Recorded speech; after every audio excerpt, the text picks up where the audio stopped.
Hi everyone. I'm gonna ask you guys something, and you can tell me in the comments. Do you believe that in this country that we have a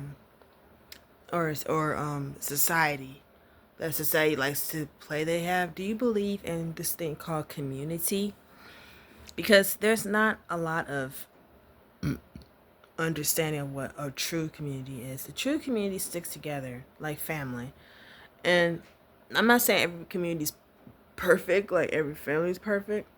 But when you want people to help you and you want things to move forward, I mean, we're kind of hunkered down right now because we're in winter.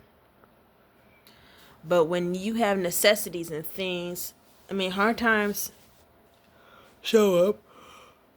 Well, that doesn't mean you can't do anything about it. So, in the meantime, what you can do is do your research.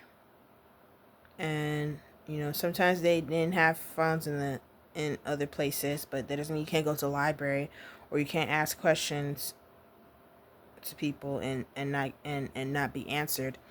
You deserve an answer. Everyone deserves an answer. So we need communication. Communication is key to getting things better, and patience as well. That's just automatic. And give people social distancing and time, because things take time. So you have to learn how to let things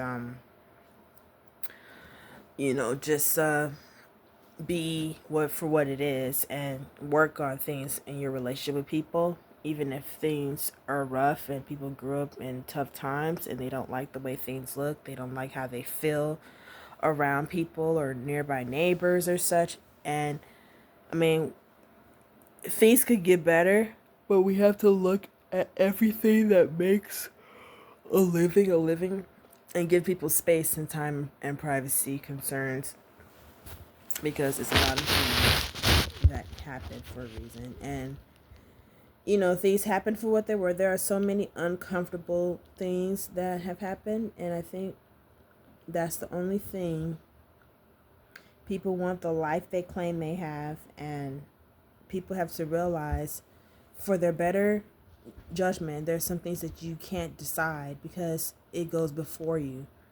And you have to trust the people who are surrounded by you, and you can't change those things. You don't want to make matters worse. There are some things that happen that we don't know a reason why, and so we're to make things better, don't worsen the situation. So you have to step back. I had just had a conversation with my mom about um people who came to my house and asked questions and want to put thoughts in my brain about my family members. And honestly, they're not just people. For some reason, people get the feeling that because someone looks different, that you can't adapt to your environment. And the one who shows up the most for the person, who's always there and who's nearby, that's one of the things that we have to think about, because not everybody can be there for you. You have to know what you can afford and what you can't afford. And I think people have to give it a chance and not be upset just because things don't go their way. But you also have to know how far your relationship can go with someone, because that's the way it is. And people need personal space and privacy, because that's what it looks like. So I look at things like that, and I don't force it. I'm looking for someone ahead of me to do the same thing, because I know someone who's far advanced than me, and they want the leadership. They want someone to lead them and to be the leader. I'm not, like, I'm trying to follow. I'm just reflecting from what I've learned because of what I observed, and I see a lot of relationships that have it that way. And what I want to understand and read to you guys, since today is Sunday, just one text of the Bible. I go in the scriptures, and I try to inform people the best way I can. I care because I have a heart. I care about people, and I don't want I don't want things to worsen, but I have to be honest. And I have to protect others and myself as well by being a good example and doing the best of what I can. Not just let things that I want to do get in the way of the true purpose of what Christ wants. Because having a burden for souls, we have to be like Jesus. We have to do the have the will of God and not think it's just about ourselves. We have to do things and fulfill the righteousness. We have to be loving, have the fruits of the Holy Spirit, love, joy, peace, and kindness. You have to have it all. You have to have a perfect character. We're working towards that, our journey. Because, he gives us character, but he wants us to perfect it. But we have to do more, is what I'm saying. We have a lot to do, people. I'm saying this because as a fellow believer of Christ and of God, I'm not putting anything, or anything else out there, but I'm a resident. I've read many stories about people who've invented, people who've been doctors, people who've discovered things in life, animals, you name it, all types of stories. And it might just be that that you have a story and that I have a story.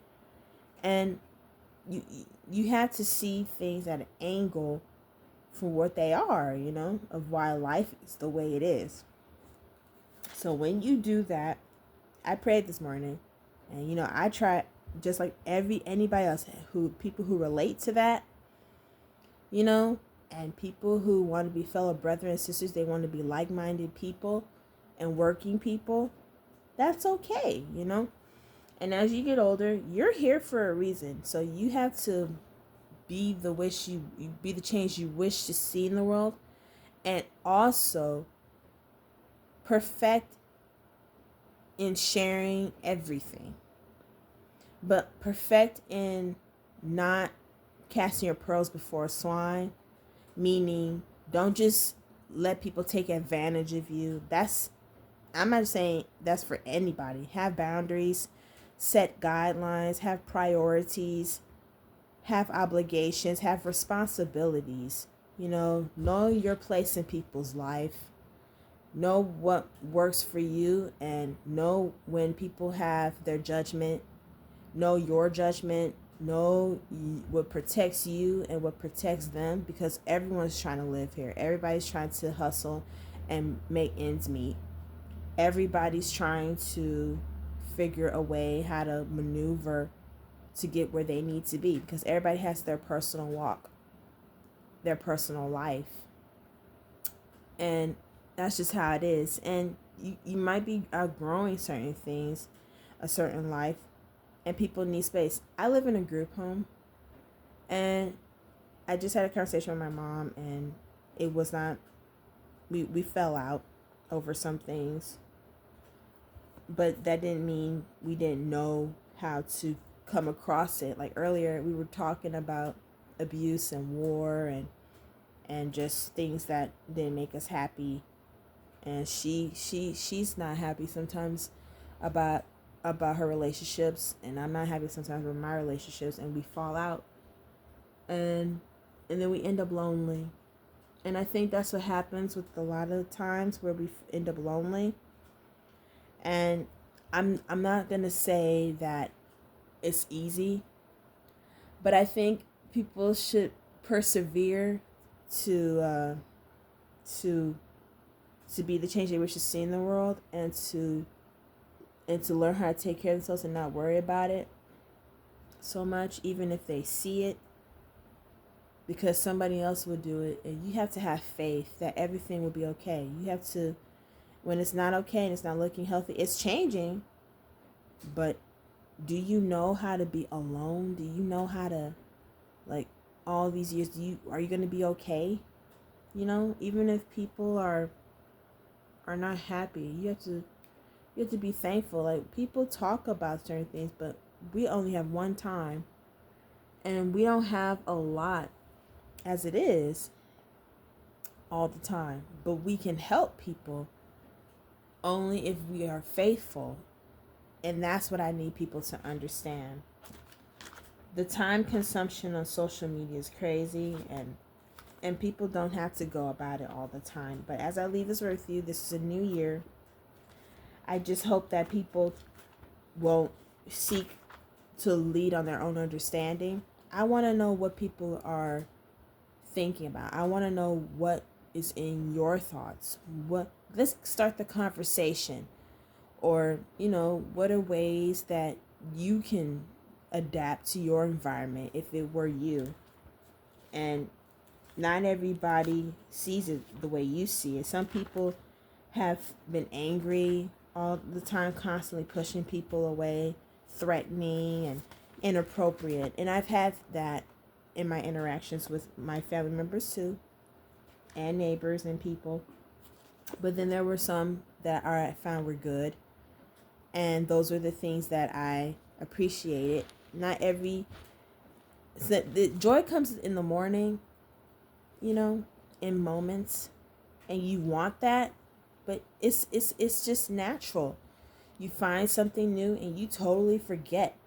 We forget all the time. We humans forget, and I think we forget more often than we should, and of the things that are more important.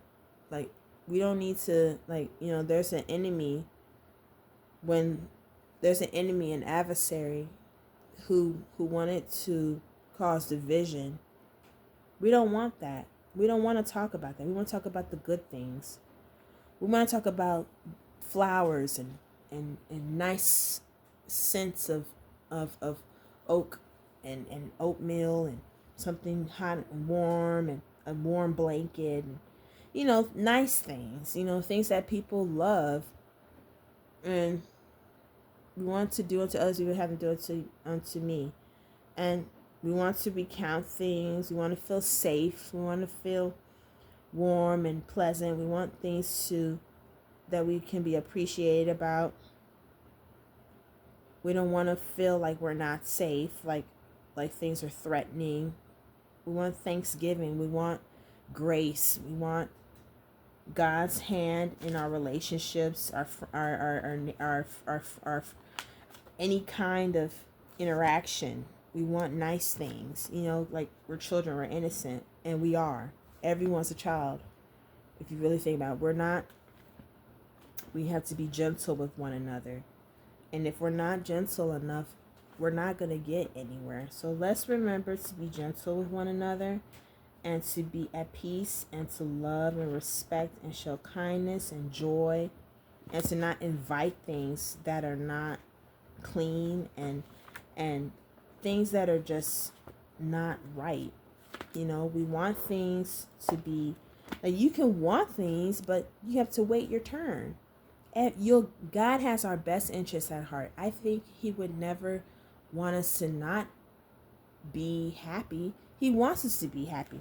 I don't think He would want us to be in a worse situation. So let's go about things with faith and patience and kindness and joy and self-control and manners and courtesy, and look at the beauty of life and of the life that He has set in for you. And the plants, the water, the little beautiful things that that shape up the nature, things that take shape. And just because it has a little shadow doesn't mean you have to jump and be scary, and look at the peace and the tranquility and the silence of just stillness and calm. Relax. You need to relax, everybody. There's forgiveness. It says in the scriptures in Psalms that we have to really it says here, Psalm 25, and I'm gonna just read this. It's just a short 23, sorry. Or 25. Let's do 25. Unto thee, O Lord, do I lift up my soul. O my God, I trust in thee. Let me not be ashamed. Let not mine enemies triumph over me. That was 1 and 2 of chapter 25. Let's go to chapter 27. The Lord is my light and my salvation. Whom shall I fear? The Lord is my strength of my life. Of whom shall I be afraid? When the wicked, even my enemies and my foes, came upon me to eat up my flesh, they stumbled and fell. That's what he recounted. This is his journal. This is what he remembered of his life. And it could be, take his example, for a thing, and you have a life's record. We don't have to worry about these. The things that didn't work and the things that do work, you should be grateful. And I am grateful because I am here today to say thank you. Thank you to those who have watched my videos and my viewers and people who actually present themselves. I love that. The aspect of wanting to persevere. We have to persevere. Don't give up, because the thing that you're looking for, you will get reward. And just keep striving. God believes in your dreams. You got to tell that to your people. He wants you to not quit. He wants you to remember. He wants you to stand in the faith. He wants you to survive wherever you are. Never give up, because you can do it. You can. Just make sure that you know what you're doing, and wake up, and you have to get in the gut of the Lord. You have to push the dark things aside. You have to stand in the light. It's like the light came upon me, like how the sun is shining through the window. You have to be ready for what God has in store for you. That's why we are here. And as I finish this, I just want to say thank you to my viewers. What do you believe is going to help you?